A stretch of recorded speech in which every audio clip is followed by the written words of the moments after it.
Alright, so this is a nice, lovely little title screen here. What's up, guys? My name is Digm, and today we're taking a look at Seasons After Fall.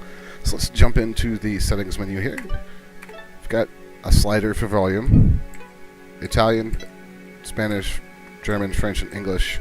Ah, enfin te voilà.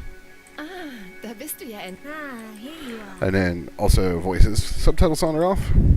Video is resolutions, full screen, VSync, and FPS cap. And then controls is that. No rebinds. It's that simple.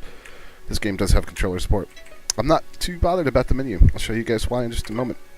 This is from Swing Swing Submarine, who have made only a couple other games, but both of them were actually really good. They did Blocks That Matter and Tetraspot and Coast. This is a very interesting departure for them.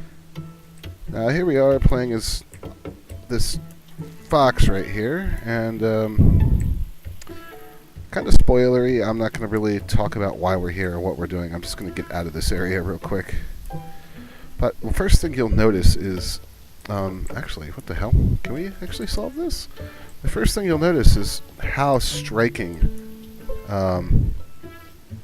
this game's visuals are. It's got a really, really cool style. Yeah, I think we can actually do this little puzzle, so let's do that. So I control my fox here, and I can make these fireflies kind of go where I want by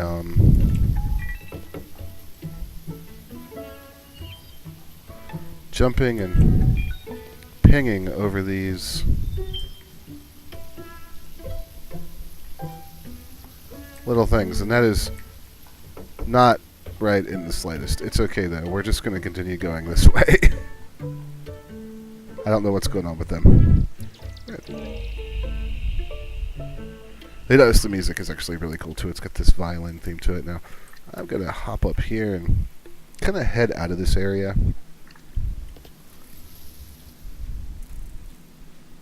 Oop, not where we want to go. Go away, fireflies. They're very attached to me.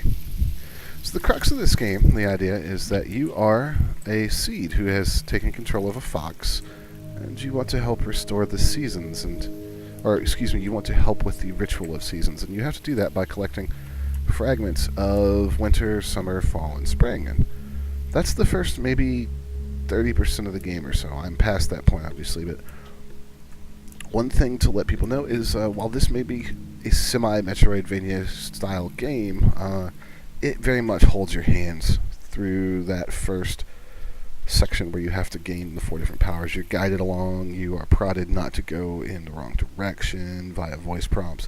You're blocked off from returning to certain areas via obstacles. Now, that does open up later. You'll notice that that just closed up. This is the gameplay mechanic of the seasons, so we're going to change it to summer right there. And just ping that, and it's going to open up for us. And each season has its own unique look and its own unique unique things. Like fall, I was in fall when we started this video, and all those mushrooms you saw, they are open in the fall, but not in the other season. So to use them as platforms, we have to switch it to fall. Winter, obviously, things are icy and snowy. You can actually use that to have plants spit out giant ice balls for you to, or snowballs for you to stand on, and you can walk across otherwise impassable surfaces by freezing the water and just walking across the surface of the lake. It's actually really cool.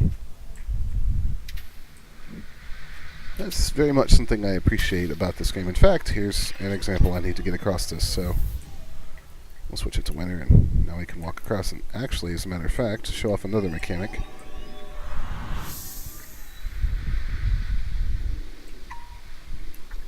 I guess this isn't going to work, but you are in fact able to change the water level in certain places by changing the season to... Do I have to change it to summer for this? Yes, we do. There we go. We can lower it in summer and raise it in spring.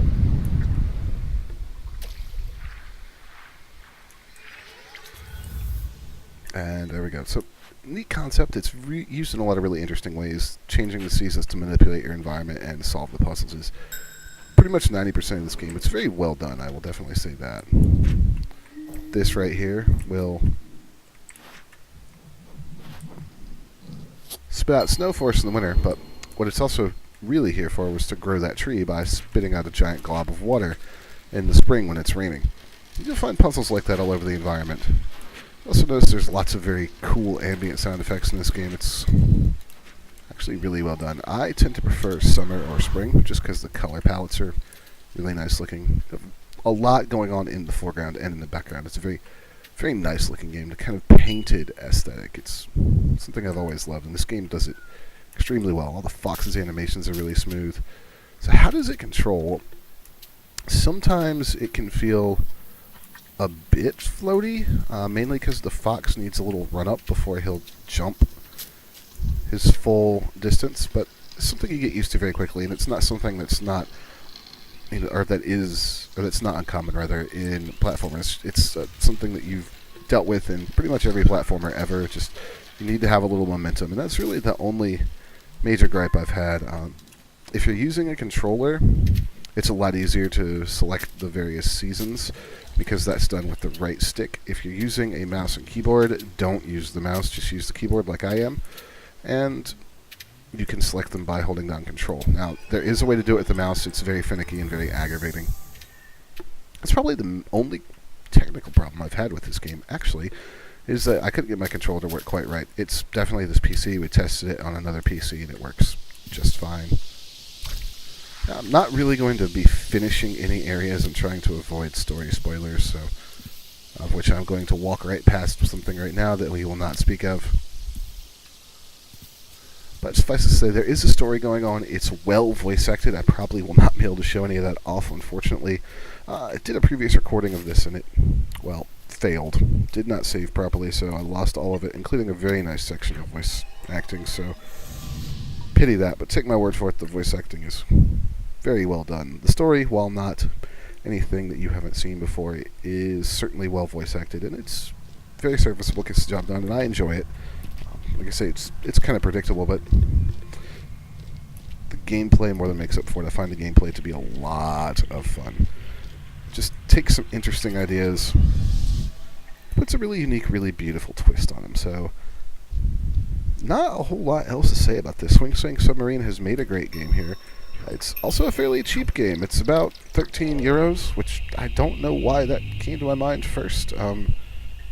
It's a pretty cheap game, so sorry American viewers, I don't know what's going on with my mind, but euros was the first thing that came into my head.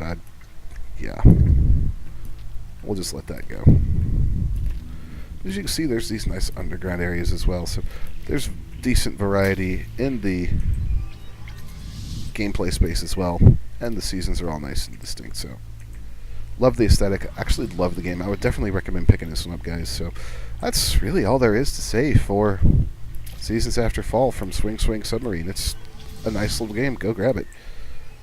Alright guys, thank you so much for watching. If you enjoyed the video, hit like and subscribe. It really helps out the channel. Follow my Twitter, or maybe even consider supporting me on Patreon. All of those things are very helpful to me. And glad you enjoyed. Thank you for watching. My name is Digm. I'll catch you next time.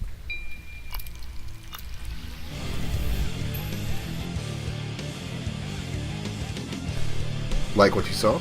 Click subscribe so you don't miss anything. Or click on one of these other videos.